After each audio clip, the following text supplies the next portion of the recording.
Allow me to introduce Mr. Thomas A. Hawk, the Tesla Model 3 Performance. My daily, fun daily, always puts a smile on my face. Story behind the name, by the way. I always name my cars. I wanted to call it Tomahawk. My girlfriend wouldn't let me, so I named it Thomas A. Hawk, and she still hasn't caught on. Shh, don't tell her. So ladies and gentlemen, the much more impressive Lamborghini Huracan Performante. It makes my Tesla look like a snail, both in speed and aesthetics. So, bit of history on the car. The Lamborghini Huracan is the little brother, if you will. Lamborghini always has one big brother, one little brother. It is the little brother, but by no means the lesser impressive brother. Lamborghini Huracan, massive, naturally aspirated V10. They've continued that 5.2 liter V10 into this car, but have pumped it up to 630 horsepower. 630 horsepower straight to the rear wheels makes it a monstrously fast machine.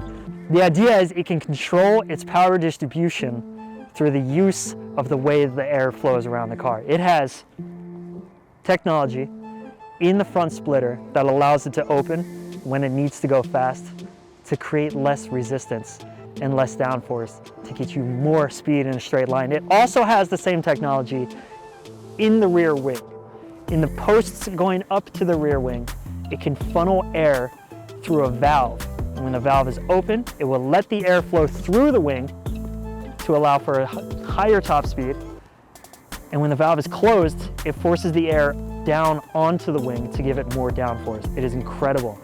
And not only that, it can control the valves individually. So if you're going around a turn, it can make the outside of the car go faster through the turn than the inside of the car, which will have more downforce and more grip. That's insane. That's insane, but we're getting very nerdy. Very nerdy. We are here to shoot photos. And today I am shooting on the Sony A7R Mark III. Mostly with this, the 50mm f1.4 from Sony and Zeiss. It is a monster. It is a beautiful lens, a beautiful camera, simplicity at its best, and nothing tells that story better than a Lamborghini. So, let's make it happen. I'm going to shoot pretty wide. I want a lot of information in this photo. I think it's going to be cool if the focus on the car is created by the motion that I'm going to put in afterwards. So I'm just going to, first of all, put on manual autofocus, or manual focus, manual custom white balance, and since we're in the shade, I will stick to shade. And if I need to, I'm shooting a RAW so I can play with it afterwards. Then, frame the car so it's pointing kind of out of the shot. I want a lot of room in the background because there's gonna be a lot of drama with all the smoke that we're gonna kick up with my car later. I'm gonna take 2 shots of the car, perfectly exposed on the car, or what I like to think is perfectly exposed. Try to get rid of the reflections as much as possible because if you're photoshopping a car moving, you want to have the reflections move in the shot as well. It only makes sense. So I need to try to get rid of as many reflections just to make that job a lot easier for me later. So, polarizer down the side, there's one. Polarizer down the front, just to clean it up. There's 2. Let's call this good. I'm gonna say this is good. We're shooting at 24mm, so it's kind of wide. I'm gonna say this is good. Let's do one shot where we kick up some dust, and then let's do another shot where we shoot straight on the side. Johnny, do you mind moving the car? I'm gonna send my car through it and we'll get some dust kicked up. I also need a shot with the lights on. And there we go. Now we have a shot of the lights on. God, that noise. Okay. This is also good because now that the car is gone, it gives us a plate without the car. So in Photoshop, if I'm adding another layer where there's going to be movement, if you have the same shot of the car laid over the moving shot of the car is going to seep out the sides and you're going to see a lot of blur around the edges of the car. He's such a child. That's the best way to be. So this way, I'm gonna keep the focus exactly where it is, and I'm gonna shoot one frame without the car, and that will be my moving frame later. Oof, there are cars everywhere around here.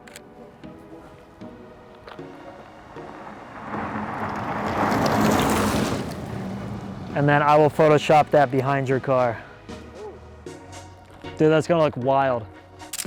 If this comes together the way I imagine it will, that's gonna be ridiculous. Every time I point the camera at a random direction, I find another piece of art on this car. The angles, every angle on this car is perfect. It's beautiful. And I just want to put just the back part with the wing and everything against the sky so it gives it a good silhouette. So it really emphasizes just how perfect this car is, how meticulously designed it was. It is, it's right in front of us. Then I'm gonna come in close and shoot the taillight, just for the detail. Can we roll down the window? Just trying to get that emblem on the wheel perfectly in focus.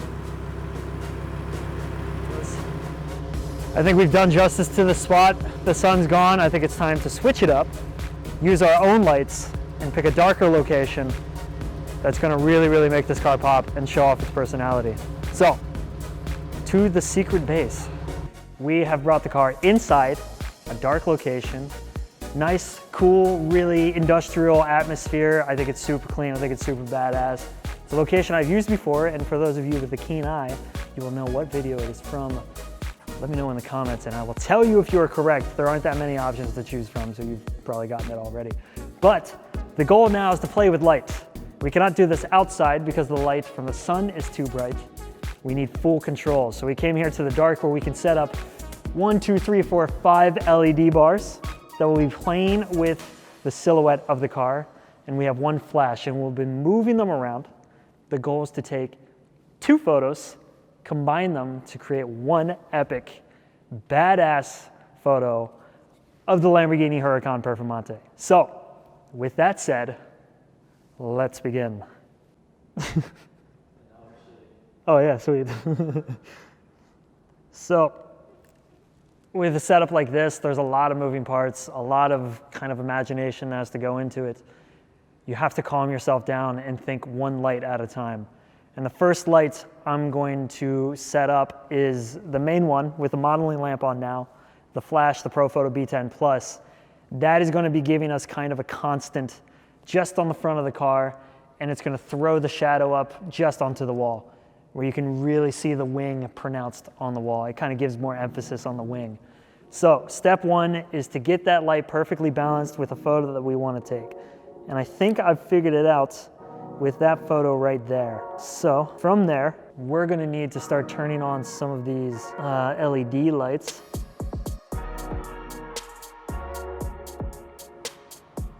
And so far so good. I'm happy with that. Now let's put all the lights in the same spot, but on the back wall.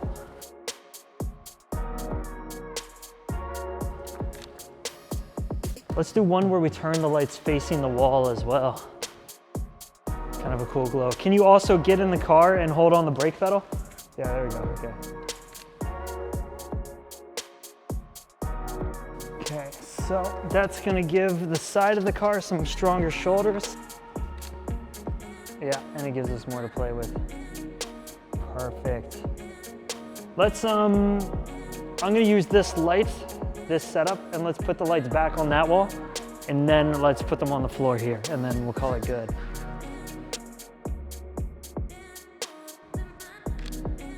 Perfect. Let's try this, just white. Should we try to put them under? Let's do it, yeah. I'm good. I'm good, yeah, we got tons, I think. I'm pretty happy. We messed around, we got quite a lot, and we still managed to have battery in the little LED tubes somehow. So, we're just gonna use them. Let's play around. I think for this one, little cotton candy stripes down the side of the car. Little blue, little purple. Ooh, that's a tasty combination. I'm also gonna change the framing. Since we already got the one photo with the framing that I really wanted, 45 degrees from the front, I wanna try one straight on. Just get all the meanness out of the car coming straight at the camera. So we'll get a lot of symmetry out of this photo and we can play with the cotton candy lights and let's see how crazy we can get with it. Yes.